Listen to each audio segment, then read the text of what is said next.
Most homeowners think that a new kitchen automatically means a functional one, but that's where everything can start to go wrong. I'm Mark, and after designing kitchens for over 25 years, I've seen the same mistakes ruin functional kitchens over and over again.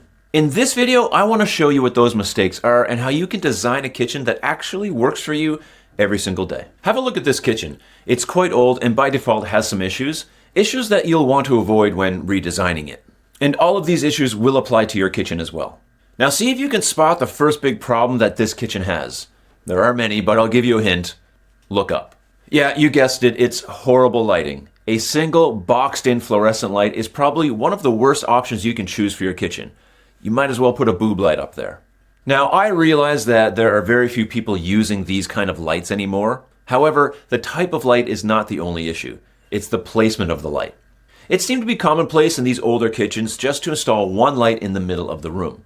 And even though in modern design we've taken a different approach, I still see many new kitchens with improper light placement. The issue with this single light is that it casts a shadow no matter where you are in the room. And the problem with shadows is that they're always on the task surfaces that you're working on. Modern light design has lights placed in a way that helps illuminate the surfaces we're working on and tries to reduce the amount of shadows within the kitchen. I think the best way to do this is with recessed lighting in strategic places. The placement will depend on your specific kitchen layout, but an easy way to think of it is that the light should be between you and the surface that you're trying to illuminate. It shouldn't be behind you as it is with this kitchen, because that's going to cause shadows. You may have heard the term lighting layers, different light sources working together to add functional lighting to the kitchen. This kitchen did have a dedicated recessed light over the sink, which is important, and an under cabinet light that didn't work. So at least they tried. Layering lighting is the best way to create a variety of lighting options for your space. Under cabinet lights should be the top priority when planning the lighting of your kitchen. I prefer strip lights as opposed to puck lights, as the beam spread is a little more consistent. Always position the light to the front of the cabinet so that the beam covers as much of the surface as possible. Depending on the square footage of your kitchen, there are guidelines as to the amount of lumens that you'll need per light. So be sure to confer with a lighting professional when working on this detail. Here's a floor plan of the new design showing where I would install the recessed lights for the greatest impact. I've added recessed lights above the peninsula as well. You could use pendants if you wanted to here also. When planning your new kitchen, ask your designer to include a lighting plan that complements your layout. And if you need a designer that does that, check my online design solution. There's a link in the description below. You can add more light if you wish for ambiance and effect, but as long as you have these bases covered, you won't have any regrets. Now let's move on to one of my biggest pet peeves in any kitchen, but especially in this one. You've likely already spotted it. It sticks out like a sore thumb. That OTR has to go. If you're new to my content, I'll give you some context. I think OTRs are just the worst. But this one has more problems than just being plain old ugly and installed too close to the cooking surface. It's not vented. From a functional standpoint, you want your microwave to be positioned so that it's not in the way of using your range. Even in a smaller kitchen like this, there are better options. But the fact that this is not vented is a huge issue. Ventilation doesn't make the kitchen more functional, but it does create a safer environment to be working in by removing excess moisture and pollutants in the air like nitrous oxide, which can easily accumulate, especially if you're using gas stoves. Excess moisture can lead to mold growth and faster deterioration of your cabinets and other materials. Now, because ventilation is so important, in kitchen design it can play a huge role in where your range can be located due to the accessibility of running pipes through walls and ceilings. This is another reason why the OTR became very popular. You could just recirculate the air and install the microwave and the range anywhere. And while many range hoods do have the option of recirculating air, in my experience, the OTR was the one that really helped proliferate this bad habit of not venting. So always try to prioritize ventilation in your kitchen if you can. And if you need help figuring out a layout that will accommodate proper ventilation, my one-on-one consultation might be right for you. It's an hour or so video chat with me to go over all the details of your kitchen. Whether you're starting from scratch or you have a finalized plan, we can go over all the options, answer questions, give layout improvement suggestions, talk about lights, countertop, flooring, and anything else that pertains to your kitchen. There's a link in the description below, and I hope to meet you. Now, this kitchen is in a condo. And you may be faced with a similar scenario where moving the range is not possible and adding ventilation is not possible. In this new design, I'm hoping to vent the range hood. However, if that's not possible and you are forced to recirculate and rely on the building's air exchange, be sure to change your filters regularly. The next big issue that this kitchen boasts, which is a very common problem by the way, in most kitchens, is this massive blind corner cabinet. Who knows what's living in there? Think about this bottom section. Like, how do you get in there to get anything? It's absolutely brutal. The obvious problem to these cabinets is the lack of accessibility to all that storage space. Now, there are ways to make these cabinets better. There's various pullouts on the market, but these mechanisms either waste a ton of space or they're really expensive. If you're dealing with a corner cabinet in your kitchen, and I know many of you are, it's best to really take a pause and work with your designer to figure out the best approach for your kitchen corners. There are many ways to deal with a corner in a kitchen, so don't just install the de facto corner cabinet with a lazy Susan without looking at other options. And please don't install a blind corner cabinet that you can't get into. I decided in this kitchen that the best option was actually just to block off the corner completely because it doesn't serve the kitchen very well anyway. And reclaim that space using drawers for better access. At least this way you can add function. Speaking of drawers, this kitchen has a serious lack of them. Lots of shallow drawers, but they'll only take you so far. Every kitchen should have at least one 3-drawer cabinet that's fairly wide.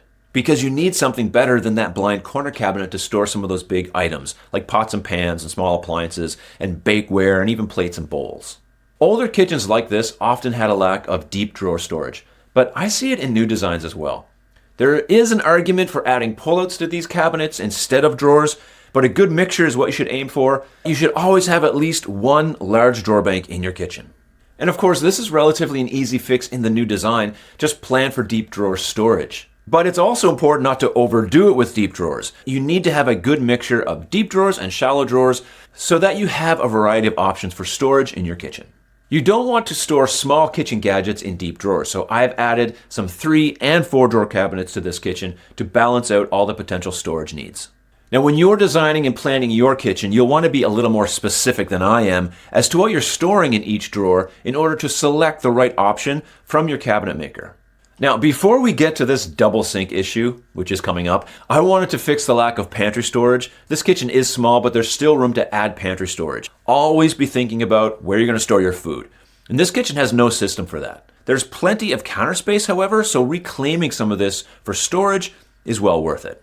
There's always a tug of war between storage and counter space when dealing with pantries, but I think in this kitchen, the compromise is to this kitchen's benefit. Okay, now moving on to the sink. The only thing really wrong with the sink is that it's a double sink. And it's slightly close to the range, and in a 2-person kitchen you'll want to have some breathing room here. But double sinks are just not my thing. The fix is very simple. Just install a large single sink, preferably with an offset drain. And this allows you to have the most options in the sink cabinet itself and a better sink experience. Now, some people do love their double sinks. I hear you. I see it in the comments. I know. But for anyone who has a dishwasher, a single sink is going to serve your kitchen at a much higher level. Now, I personally have a workstation sink, which can serve as a double and a single sink. It's a great way to get the best of both worlds, so I recommend looking into workstation sinks for your new kitchen. They've become a lot more popular. There's good options out there, good quality, and a lot of good prices. But just don't put in a double. Think about washing your pots and pans, how easy it is in a single sink. Super easy. All right, anyway. This kitchen has a really great peninsula with tons of counter space. The only issue is that the cabinets that make up the peninsula need to be changed or updated. In this case, there's only one massive cabinet with a shelf. As a condo kitchen, this actually works well. There are beach coolers stored in this cabinet, and they're quite large. However, as a home kitchen, you'll want to adjust these to make sense with your storage needs. I decided to bring the garbage cabinet into the peninsula as it makes more sense and puts it in the cleaning zone, and add a drawer cabinet and install shallow storage on the back of this peninsula. Many people use this space for seating at an overhang, but I think this is kind of overdone and not really necessary in most kitchens. Do what you must though. If you think that you need overhang for seating, by all means go for it. Okay, now I must address the microwave issue. I realize that I removed an OTR, and you might be thinking, well, what's the plan for the microwave? I know you don't like these things, Mark, but where's the microwave going to go? Well, Amy and I haven't used a microwave for over a year, and we don't miss it at all. So I wouldn't plan for one in my new kitchen anyways. I prefer an air fryer for reheating and an ember mug for keeping my drinks warm. And that's great, Mark, you snob, but I use my microwave every single day.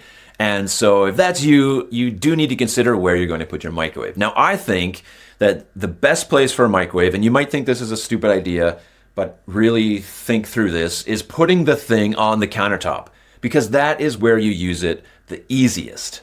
It's super easy to get at. There's no fear in dropping something from a distance or picking something up and putting it on the countertop, burning your hands or anything like that. Countertop level is the best placement for a microwave, in my opinion. If you want to put it in a cabinet, then I recommend a wall or a base, whatever you prefer. There's an argument for each of those. You'll want to install it somewhere close to the fridge. In this kitchen, it works out well because I have a pantry and a fridge. So right next to the pantry, whether it's in a base cabinet, on the countertop, or in the wall cabinet, all of those places will make sense next to the pantry, as it sort of hides the microwave from view a little bit. And because this counter space isn't the most used anyway, the peninsula takes up most of the countertop, prep area and stuff like that, wasting some of this countertop for microwave would be good. And of course, if you need to and you have no other options, you can always put it above your... I just can't say it. No, I gotta end the video. No, not gonna say it.